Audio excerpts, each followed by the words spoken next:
The FBI is looking into a former Trump advisor for possible ties to Russia. The Washington Post reports the FBI received a secret court order to monitor the communications of Carter Page in a probe of the campaign's ties to Russia. The paper reports the FBI believed Page was acting as a Russian agent. Page denies having any improper ties to Russia. New this morning, White House Press Secretary Sean Spicer is apologizing after comparing the Syrian regime to the Holocaust and Adolf Hitler. Spicer mistakenly said Hitler did not use chemical weapons on his own people, overlooking the millions who died in the Nazis' gas chambers. Spicer later said his remark was inappropriate and insensitive.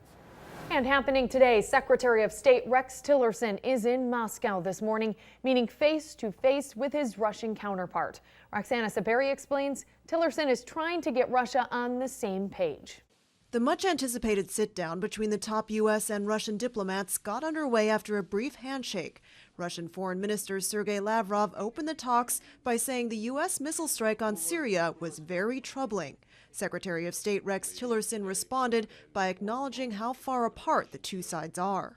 We can further clarify areas of common objectives, areas of common interest, even when our tactical approaches may be different. The Secretary of State's mission to Moscow comes as President Trump forcefully denounced Syrian leader Bashar al-Assad in an interview on the Fox Business Network. When you drop gas or bombs or barrel bombs, they have these massive barrels with dynamite and they drop them right in the middle of a group of people.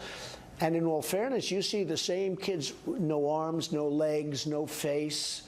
This is an animal. But Russian President Vladimir Putin won't be easily convinced. On Tuesday, he dismissed the U.S. accusations against Assad, comparing them to the weapons of mass destruction claim preceding the 2003 invasion of Iraq. The White House says Russia is trying to cover up what happened. It will not spiral out of control. Despite the rising tensions and heated rhetoric, Defense Secretary James Mattis says he believes Moscow will eventually come around. I'm confident the Russians will act in their own best interest. Mattis said the administration's goal in Syria is getting rid of ISIS, not settling the country's civil war.